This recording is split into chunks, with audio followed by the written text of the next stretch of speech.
నమస్తే, నా పేరు కోపల్లి ఫణికుమార్, తెలంగాణ ఫెడరల్ నుంచి.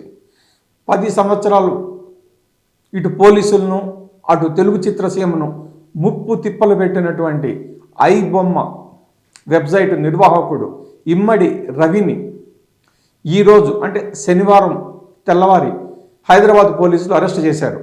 10 సంవత్సరాలుగా తన వెబ్సైట్ ద్వారా కొత్త తెలుగు సినిమాలకి హెచ్డి ప్రింట్ పైరసీ కాపీలను అప్లోడ్ చేస్తూ కొన్ని వేల సినిమాలకు గండి కొడుతున్నాడు ఈ రవి.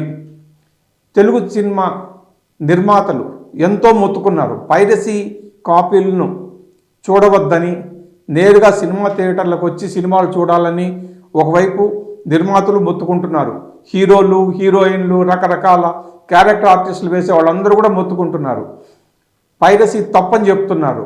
అదే రకంగా మన సినిమాటోగ్రఫీ చట్టం కూడా చెప్తోంది పైరసీ చేయకూడదనేసి. ఇన్ని రకాలుగా ఇంతమంది చెప్తున్నా కూడా ఐబొమ్మ నిర్వాహకులు ఎవరిని లెక్క చేయలేదు. సుమారు అంటే దాదాపు ఒక 5-6 వేల సినిమాలు పైరసీ చేసి హెచ్డి కాపీలను వాళ్ళ ఐబొమ్మ వెబ్సైట్ ద్వారా ఎప్పటికప్పుడు రిలీజ్ చేసేవాళ్ళు. విషయం ఏమిటంటే కొత్త సినిమా రిలీజ్ అవ్వటం ఆలస్యం, గంటల్లోనే ఐబొమ్మ వెబ్సైట్లో హెచ్డి కాపీ పైరసీ ప్రత్యక్షమైపోయేది.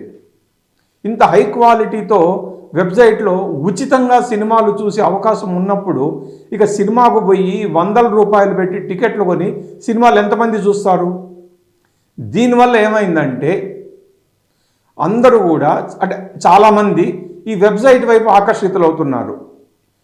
కొత్త సినిమా హెచ్డి క్వాలిటీ ప్రింట్తో సినిమా వస్తుండడంతో కొన్ని లక్షల మంది సబ్స్క్రైబర్లు అనధికారికంగా ఈ సినిమాను వెబ్సైట్ ద్వారా చూసేస్తున్నారు.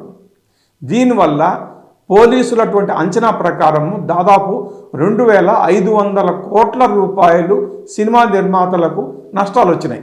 ఇంతటి సమస్యాత్మకంగా మారినటువంటి ఐబొమ్మ వెబ్సైట్ నిర్వాహకుడు రవిని పట్టుకోవాలని పోలీసులు విశ్వ ప్రయత్నాలు చేస్తున్నారు. అయినా కానీ వాళ్ళ వల్ల కావటం లేదు. ఎందుకు అంటే అతను ఎక్కడుంటాడో తెలియదు, ఎక్కడి నుంచి అప్లోడ్ చేస్తాడో తెలియదు, ఎన్ని దేశాల్లో సర్వర్లు పెట్టుకుని ఏ సర్వర్ నుంచి సినిమా పైరసీ కాపీని అప్లోడ్ చేస్తున్నాడో తెలుసుకోలేకపోతున్నారు. ఈ నేపథ్యంలోనే ఒక సుమారుగా ఏడాది కిందట పోలీసులు మీద పైరసీ కాపీలను అప్లోడ్ చేసేటువంటి వెబ్సైట్లన్నిటికీ ఒక వార్నింగ్ ఇచ్చారు.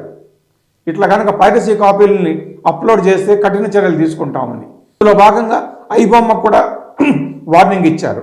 అయితే మిగతా వాళ్ళు ఎవరు మాట్లాడలేదు. కానీ ఈ ఐబొమ్మ నిర్వాహకుడు రవి మాత్రం పోలీసుల మీద రివర్స్ అటాక్ చేశాడు.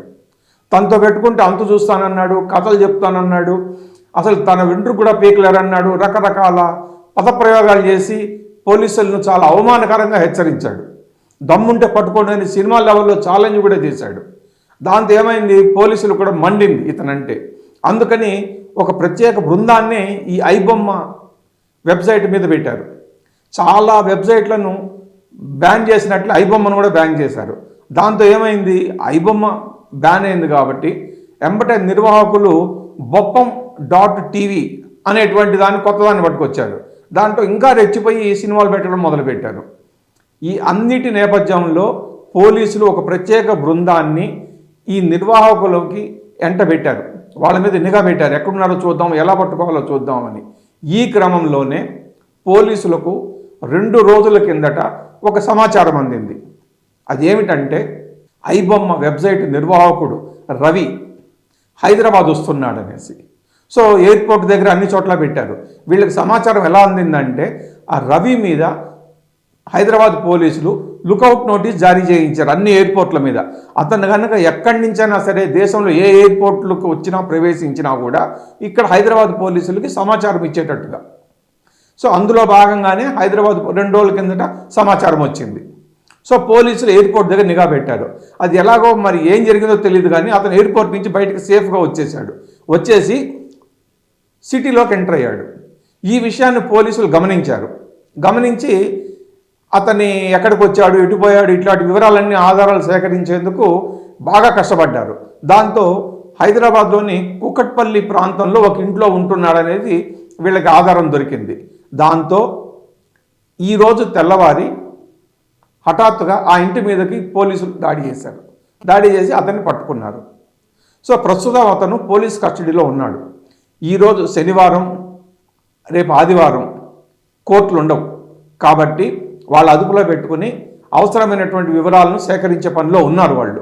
బహుశా సోమవారం కోర్టులో అతన్ని ప్రవేశపెట్టి మళ్ళీ కస్టడీలోకి తీసుకునే అవకాశం ఉంది.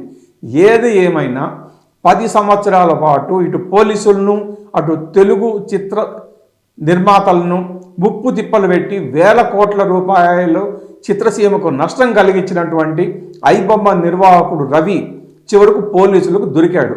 మరి ఇప్పుడు పోలీసులు ఆ రవికి ఎలాంటి బొమ్మలు చూపిస్తారో చూడాలి. Thank you.